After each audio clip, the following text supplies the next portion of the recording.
Welcome to my humble abode, darlings. Come in out of the rain and get comfortable. I have a story to tell you, and I hope you enjoy. If you do, be sure to like, comment, and subscribe. The Haunted Mind by Nathaniel Hawthorne. What a singular moment is the first one, when you have hardly begun to recall yourself, after starting from midnight slumber. By enclosing your eyes so suddenly, you seem to have surprised the personages of your dream in full convocation round your bed, and catch one broad glance at them before they can flit into obscurity. Or, to vary the metaphor, you find yourself for a single instant wide awake in that realm of illusion, whether sleep has been the passport, and behold its ghostly inhabitants and wondrous scenery, with a perception of strangeness such as you've never attained while the dream is undisturbed. The distant sound of a church clock is borne faintly on the wind. You question yourself, half seriously, whether it has been stolen to your waking ear from some gray tower that stood within the precincts of your dream. While yet in suspense, another clock flings its heavy clang over the slumbering town, with so full and distinct a sound, and such a long murmur in the neighboring air, that you are certain it must proceed from the steeple at the nearest corner. You count the strokes, 1, 2, and there they cease with booming sound like the gathering of a third stroke within the bell. You could choose an hour of wakefulness out of the whole night. It would be this: since your sober bedtime at 11, you have had rest enough to take off the pressure of yesterday's fatigue, while before you, till the sun comes from far Cathay to brighten your window, there is almost the space of a summer night. 1 hour to be spent in thought, with the mind's eye half shut, and 2 in pleasant dreams, and 2 in that strangest of enjoyments, the forgetfulness alike of joy and woe. The moment of rising belongs to another period of time, and appears so distant that the plunge out of a warm bed into the frosty air cannot yet be anticipated with dismay. Yesterday has already vanished among the shadows of the past. Tomorrow has not yet emerged from the future. You found the immediate space where the business of life does not intrude, where the passing moments linger and become truly the preset, a spot where Father Time, when he thinks nobody is watching him, sits down by the wayside to take a break.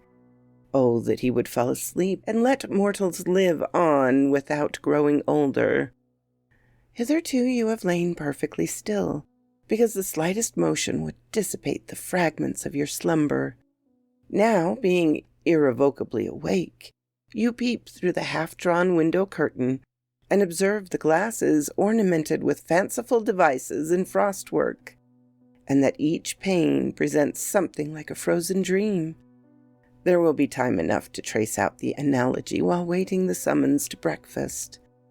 Seen through the clear portion of the glass where the silvery mountain peaks of frost scenery do not ascend, the most copious object is the steeple, the white spire of which you direct to the wintry luster of the firmament. You may almost distinguish the figures on the clock that had just told the hour. Such a frosty sky, and the snow-covered roofs, and the long vistas of frozen streets, all white and distant, water hardened into rock. You might make you shiver even under 4 blankets and a woolen comforter. Yet, look at that one glorious star.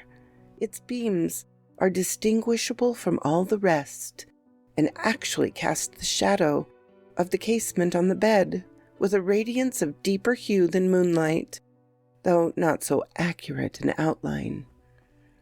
You sink down and muffle your head in the clothes, shivering all the while, but less from bodily chill than the bare idea of a polar atmosphere, It's too cold even for the thoughts to venture abroad.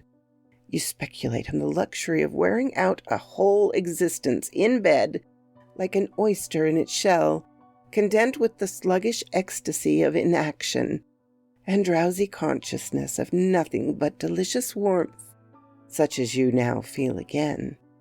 Ah, that idea has brought a hideous one in its train. You think how the dead are lying in their cold shrouds and narrow coffins through the drear winter of the grave, and cannot persuade your fancy that they neither shrink nor shriven when the snow is drifting over their little hillock, and the bitter blasts howl against the door of the tomb. That gloomy thought will collect a gloomy multitude and throw its complexion over your wakeful hours. In the depths of every heart there is a tomb and a dungeon, though the lights, the music, and revelry above may cause us to forget their existence and the buried ones or prisoners whom they hide. But sometimes, and oftenest, at midnight, those dark receptacles are flung wide open in an hour like this, when the mind has passive sensibility but no active strength. When the imagination is a mirror, impairing vividness to all ideas without the power of selecting or controlling them, then pray that your griefs may slumber, and the brotherhood of remorse not break their chain. It is too late. A funeral train comes gliding by your bed, in which passion and feeling assume bodily shape, and things of the mind become dim spectres to the eye. There is your earliest sorrow, a pale young mourner wearing a sister's likeness to first love, sadly beautiful, with a hollow sweetness in her melancholy features, and grace in the flow of her sable robe. Next appears a shade of a ruined loveliness with dust among her golden hair, and her bright garments all faded and disfaced, stealing from your glance with drooping head, as fearful reproach. She was your fondest hope, but a delusive one, so call her disappointment now. A sterner form succeeds, with brows of wrinkles, a look of gesture of iron authority. There is no name for him, unless it be fatality, a member of the evil influence that rules your fortunes, a demon to whom you subjugate yourself by some error at the outset of life, and were bound his slave forever by once obeying him. Seeing those fiendish lineaments graven in the darkness, the writhed lip of scorn, the mockery of that living eye, the pointed finger touching the sore place in your heart, do you remember any act of enormous folly at which you would blush even in the remotest caverns of earth? Then recognize your shame. Pass, wretched band. Well for the wakeful one, if, riotously miserable, a fiercer tribe do not surround him, the devils of a guilty heart that holds its hell within itself. What if morose should assume the feathers of an injured friend? What if the fiend should come in women's garments, with a pale beauty amid sin and desolation, and lie down by your side? What if you should stand at your bed's foot, like the likeness of a corpse, with a blood stain upon the shroud? Sufficient. Without such guilt is this nightmare of the soul, this heavy, heavy sinking of the spirits, this wintry gloom about the heart, this indistinct horror of the mind, blending itself with the darkness of the chamber. By a desperate effort you start upright, breaking from a sort of conscious sleep and gazing wildly round the bed, as if the fiends were anywhere but in your haunted mind. At the same moment the slumbering embers on the hearth send forth a gleam which palely illuminates the whole outer room and flickers through the door of the bedchamber, but cannot quite dispel its obscurity. Your eyes search for whatever may remind you of the living world. With eager minuteness you take note of the table near the fireplace, the book with an ivory knife between its leaves, the unfolded letter, the hat, and the fallen glove soon made the flame vanish, and with it the whole scene is gone, though its image remains an instant in your mind's eye when darkness had swallowed the reality. Throughout the chamber is the same obscurity as before, but not the same gloom within your breast. As your head falls back upon the pillow, you think, in a whisper to be spoken, how pleasant in these night solitudes would be the rise and fall of a softer breathing than your own, the slight pressure of a tenderer bosom, the quiet throb of a purer heart, imparting its peacefulness to your troubled one, as if the fond sleeper were involving you in her dreams, her influence over you, though she has no existence but in that momentary image. You sink down in a flowery spot on the borders of sleep and wakefulness, while your thoughts rise before you in pictures, all disconnected, yet all assimilated by pervading gladsome and beauty. A wheeling of gorgeous squadrons that glitter in the sun is succeeded by the merriment of children round the door of a schoolhouse, beneath the glimmering shadow of old trees at the corner of a rustic lane. You stand in the sunny rain of a summer shower and wander among the sunny trees of an autumnal wood, and look upward at the brightest of all rainbows overarching the broken sheet of snow on the American side of Niagara. Your mind struggles pleasantly between the dancing radiance around the hearth of a young man and his recent bride, and the twittering flight of birds in spring about their new-made nest. You feel the merry bounding of a ship before the breeze, and watch the tuneful feet of rosy girls as they twine their last and merriest dances in a splendid ballroom, and find yourself in the brilliant circle of a crowded theater as the curtain falls over a light and airy scene.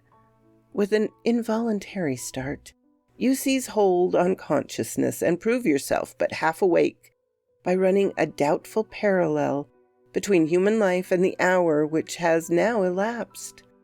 In both you emerge from mystery, pass through a vicissitude that you can but imperfectly control, and are borne onward to another mystery.